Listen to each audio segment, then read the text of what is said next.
Okay, Unit 2.2, adding and subtracting rational expressions.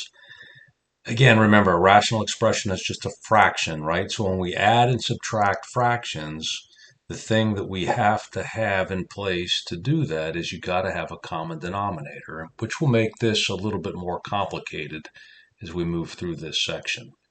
Okay, so let's just review the process of what you do when you add with the same denominator. Okay, so if you have the common denominator, what do? You keep the denominator, you add or subtract the numerators, and then when you're done, you simplify the answer if possible. So for example, in this just pure numbers, we're going to subtract, and this is an equal sign, we're going to subtract 9/10 minus 4/10. We do have a common denominator, so we're going to just keep the denominator. And what do? We subtract, in this case, the numerators, 9 minus 4, to give us 5 over 10. And we always talk about reducing, but what's reducing? You're really canceling common factors, right? If I was to factor 10 into its factors of 5 times 2, we see that the common factor that we can cancel are the fives. And when you cancel out a common factor in a numerator and denominator, they replace by a 1 because that's what anything over itself is. So the final reduced answer here is 1/2. Okay, so adding or subtracting these rational expressions with common denominators are relatively straightforward because you don't have to worry about figuring out a common denominator. So let's take a look at an example. So here you see that you're going to add these two rational expressions, and you notice that they both have a common denominator. So what do? We're going to keep the common denominator, and we will add the numerators. So here, just straightforward add. Now, we need to reorder because this is quadratic, right, from highest to lowest degree, so that we can see if we can factor this further. So when we do that, we end up with 11 squared plus 11x plus 28 in the numerator by rewriting it all over the common denominator. Well, here's a trinomial. Factors of 28 that add to 11 is 4 and 7. So I factor it, and now that it is factored, I can cancel common factors. Well, here's my x plus 4s that will cancel each other out. And when I do that, the only thing left is the x plus 7. Okay, so pretty straightforward. There's just a few things we need to think about. Um, and one of them is going to be right here where, okay, where this time we're going to subtract and we have a common denominator. Okay, so the thing you got to be careful of is when you subtract, here's our common denominator. First term, 2x plus 4 numerator minus, but you got to be careful if you're subtracting and it's a polynomial, you're subtracting all of it, not part of it. What does that mean? That means we're going to have to distribute that negative sign through that term. And so when we do that, we can see that the x plus 4, when we distribute the negative 1, becomes minus x minus 4. Now we can go ahead and combine like terms. Well, 2x minus x is x, and then plus 4 minus 4 is 0. So the only thing left in the numerator is just the x. The common denominator is the 5x squared. Well, there is a common factor of x because here you have 2x, or x times x. Here you have x, so those can cancel out. And anytime you cancel common factors, it can be replaced by a 1. So if there's nothing left in the numerator, it would always be a 1 if you cancel it out, over 5 and the other x that remains. So simplified. Key thing again here is go back, and if you're subtracting and it's a polynomial, you have to distribute that negative sign. The common mistake is to not do the full distribution. Okay, so let's take a look at the next one. So it's same thing. It looks worse because there's going to be some factoring involved. Okay, but let's just take care of business first. And so here we have two denominators. They are exactly the same. So what are we going to do? We're going to keep the denominator, and we are going to go ahead and subtract the numerators. With the subtraction of a binomial, we got to remember to do the distribution through that numerator. So I'll come down, and so I'm going to subtract all of that. And I went ahead because I know I'm going to have to factor. So I took the common denominator, factors of negative 28 that add to negative 3, and factored it already. So there's my common denominator just in factored form. Well, when I clean up the numerator, I get to distribute the negative sign through there and then start combining like terms. And when it's cleaned up, I end up with x squared minus 4x minus 32 is what that.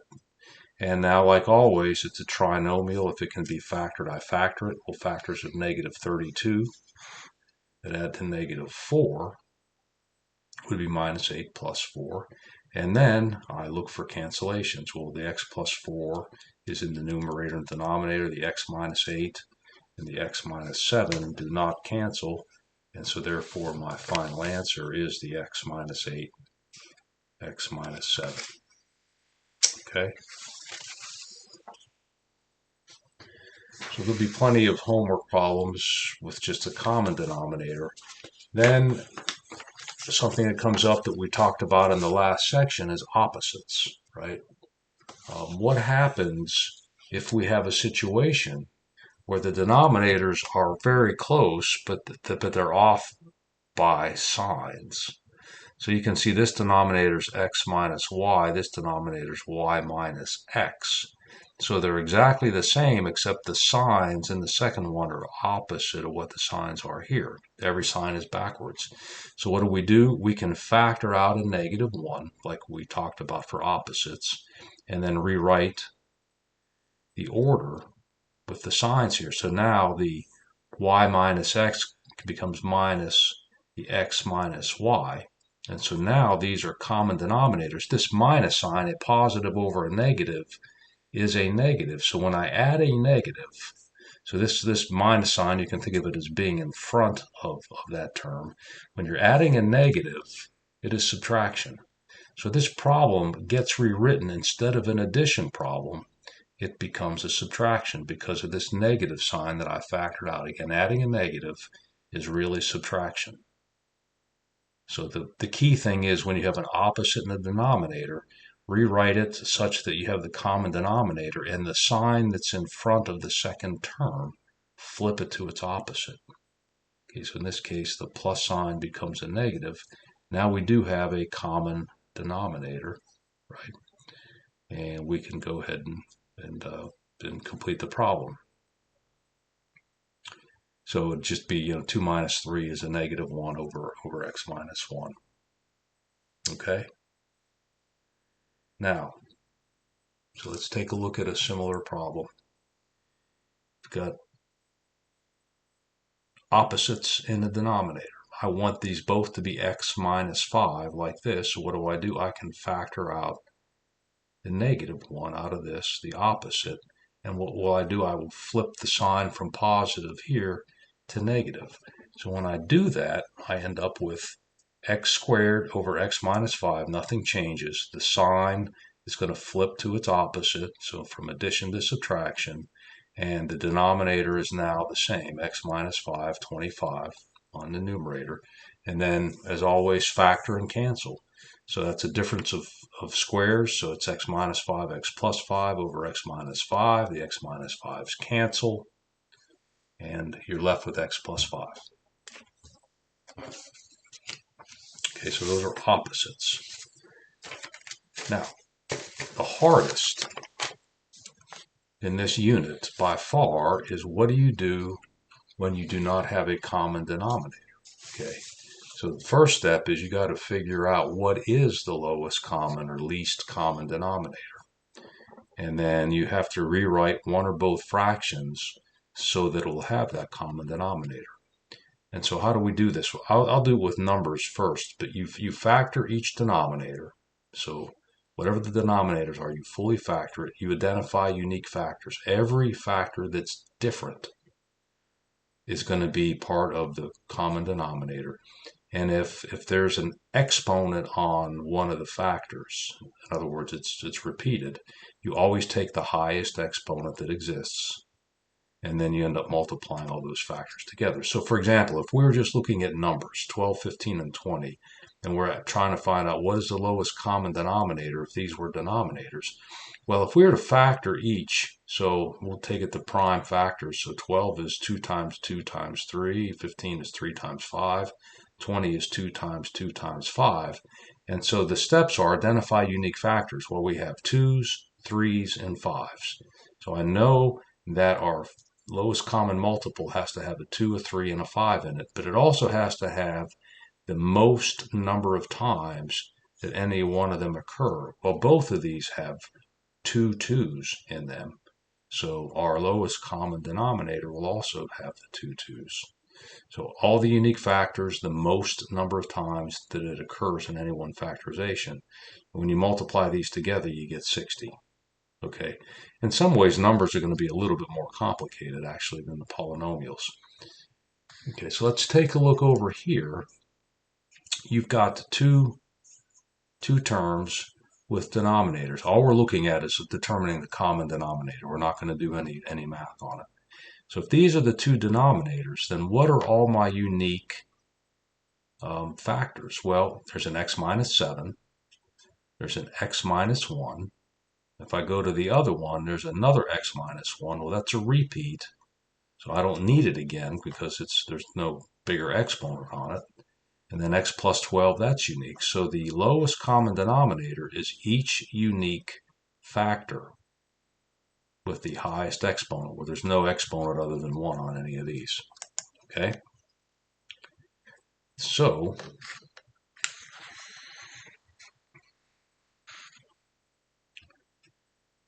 let's take a look at just determining lowest common denominators. So if these are denominators, I would fully factor them. So factors of negative 24 that add to negative 2 would be negative 6 and 4. I would factor out the 2. So all of my unique factors, well, I have a 2.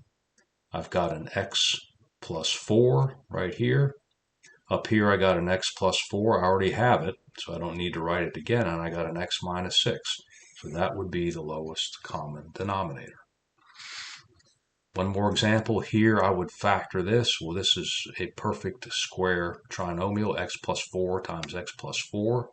So it's x plus 4 squared. The second one, if I factor it, factors of 8 that add the 6, 4, and 2.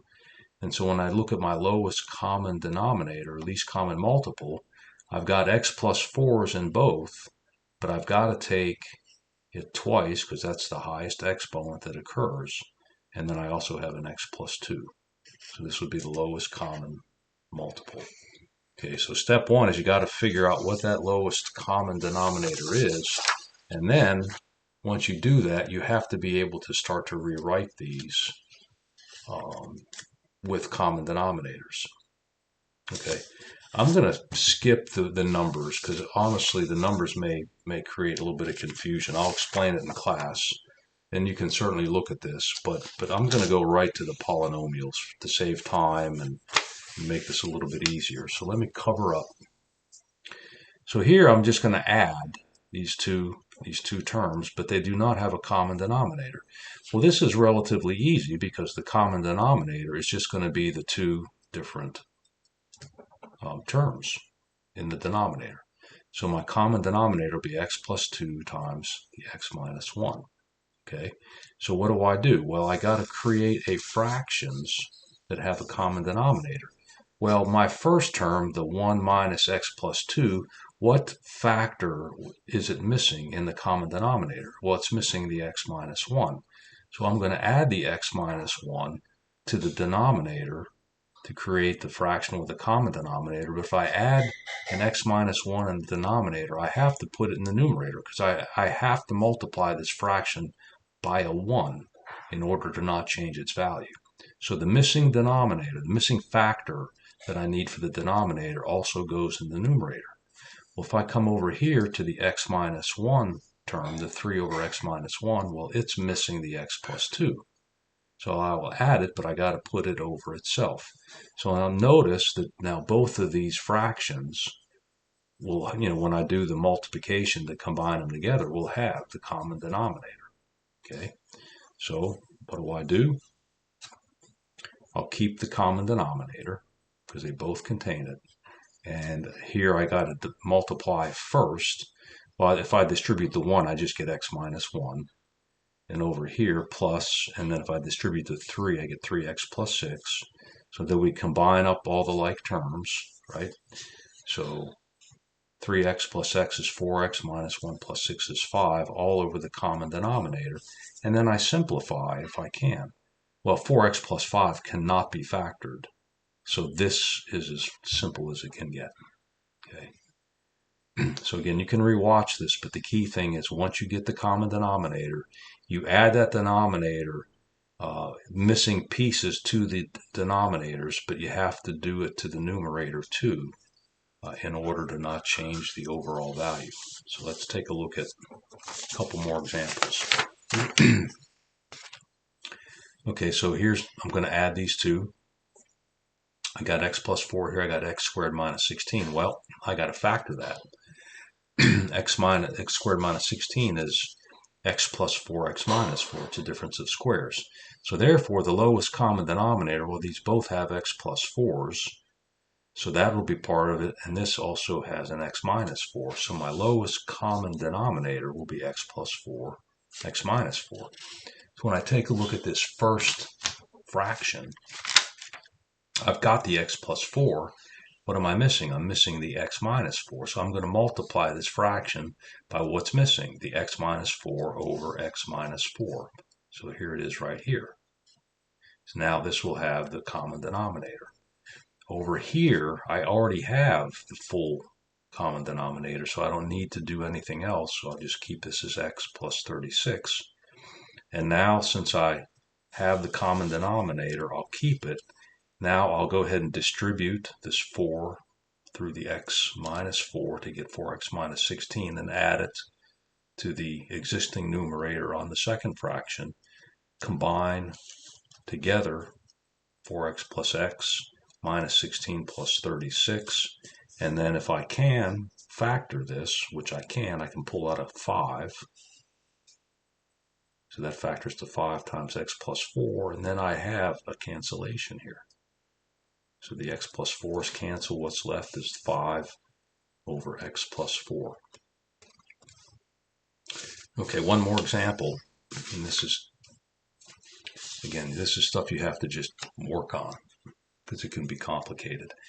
My common denominator, I got to figure it out. Well, there's just x minus 3 here. This will factor. This factors to what? X minus, it's a perfect square. It'll be x minus 3 times x minus 3. So that's x minus 3 squared. So my greatest common factor, or the lowest common multiple, or lowest common denominator, is going to be x minus 3, but it occurs twice, so I have to use that exponent. Okay, so in my first term, I already got the lowest common denominator. In my second term, I'm missing another x minus 3 because I need two of them. So here I add the second x minus 3. Okay, so my common denominator is going to be the x minus 3 squared. I didn't need to do anything to the first fraction because it already had it, so I just leave the 14x. I did have to add the x minus 3 over x minus 3, so I'll distribute the 6 to get 6x minus 18. Then I'll clean it up. Well, 14x plus 6x is 20x minus 18. And although I can factor out a 2 out of here, it's not going to give me anything to cancel. So this would be fine, but if you went ahead and tried to factor it and say you're going to take out a 2, so you would have, what, 10x minus 9 over x minus 3 squared. Nothing else you can do there either. So either of these would be an acceptable answer. Okay? A lot going on. Oh, didn't see that. So let me show that. So here was the final answer, or factoring out the 2. nothing still cancels. Always try to factor it and see if you get any cancellations.